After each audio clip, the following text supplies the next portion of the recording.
So I'm looking through these inspo pictures that my friend sent me of orbs.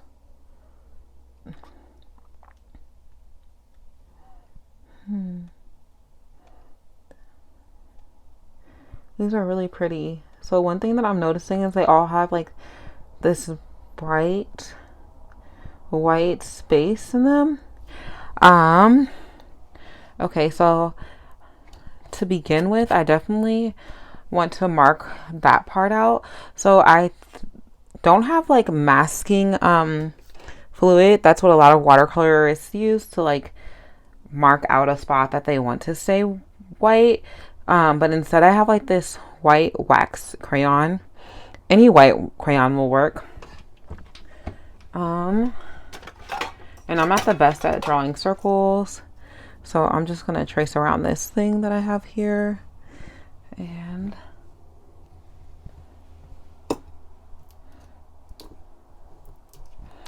okay. Oh, that looks a little grimy. Okay, so those colors that were there are really, really pretty, but I don't know why I want to try with yellow, orange, and blue.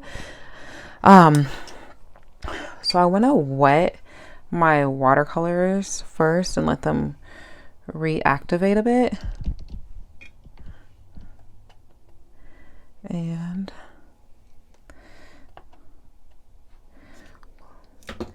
while I am waiting for those to activate, this is just me straight up experimenting. I think that this will work really, really well if I do like the wet on wet technique. So I'm just going to just plain water, wet my watercolor paper.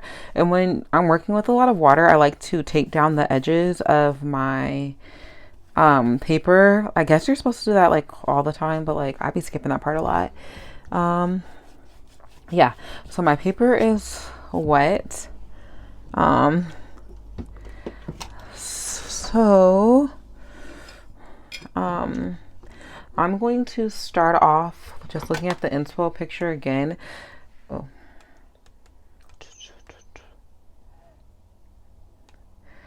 Like they all seem to have like a deeper color in the center than yellow, and that deeper color repeats again, and then it goes into like a blue color.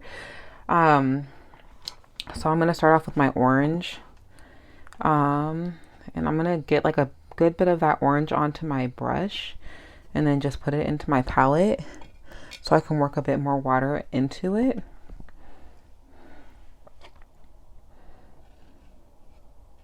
And I like the one that was like a little bit off center. It was like a ball here.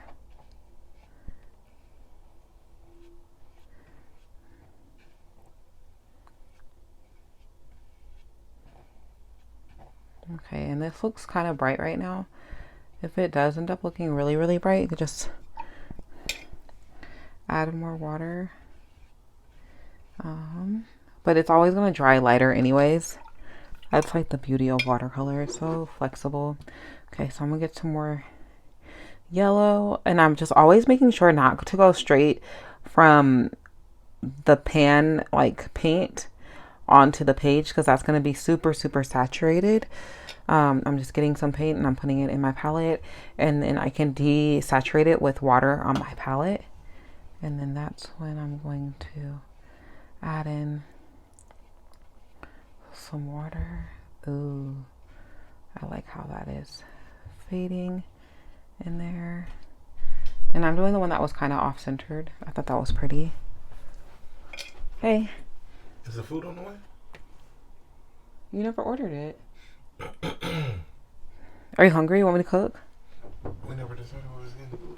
Yeah. I like where you going, though. I know. I'm recording right now. Huh? I'm recording right now. Your sound's in it. Oh. Hey, y'all. What up? Okay. So I'm going to add a little bit more of that warmth around this edge. And you see when I like go over the crayon, that part actually, it's not even going to like allow me to put any of the color on there because the wax and the water are just not mixing at all. Okay, and so my page got pretty dry. I'm just gonna add a little bit more water. And then, so now I'm going to go into the blue. And that blue is really, really deep. So I'm going to add a lot of water.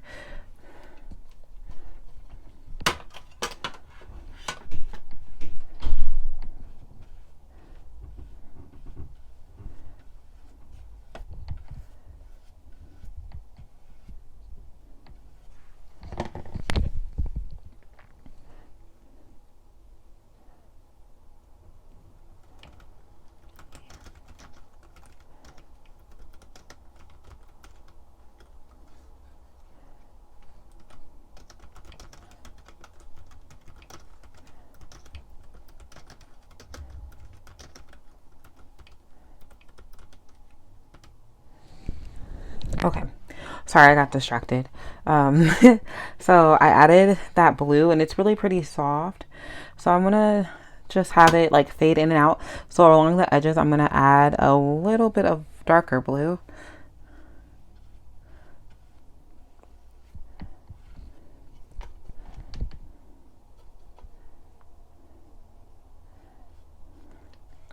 And so that water is like,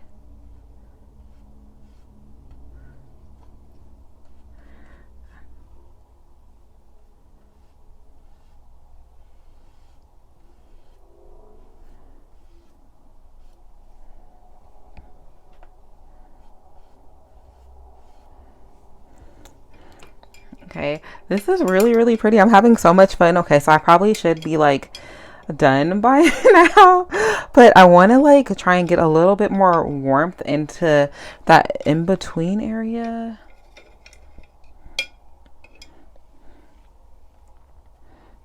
I want to add just a little bit more orange. Super duper watered down this time. Super watered down.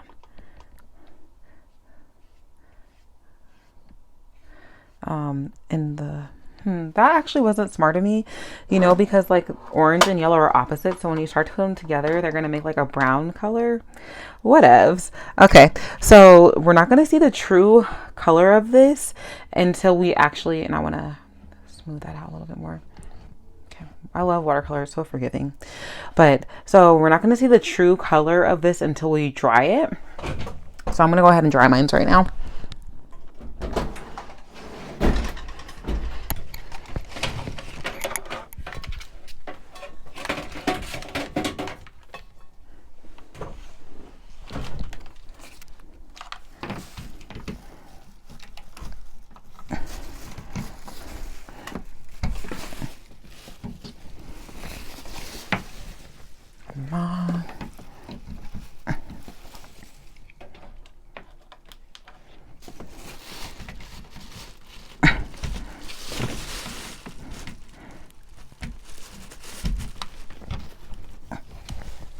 This is why, like, I am not a professional teacher. Okay, so just to like speed this up, I'm gonna use my blow dryer.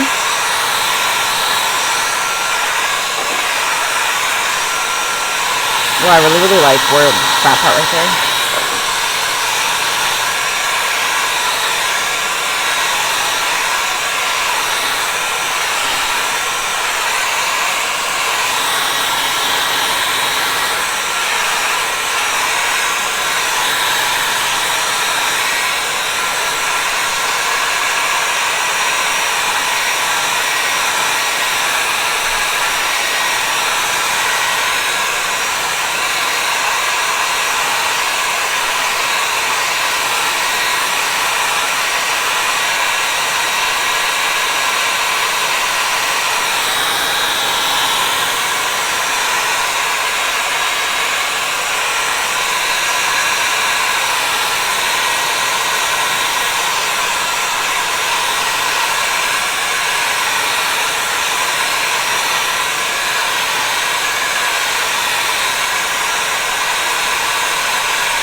Sorry if that was super loud. So now, I've never done this before, but so I might mess this up. Whatevs. I think that crayon stuff is like you can actually go back and you can erase it off of the painting so that it just has much more of a clean look.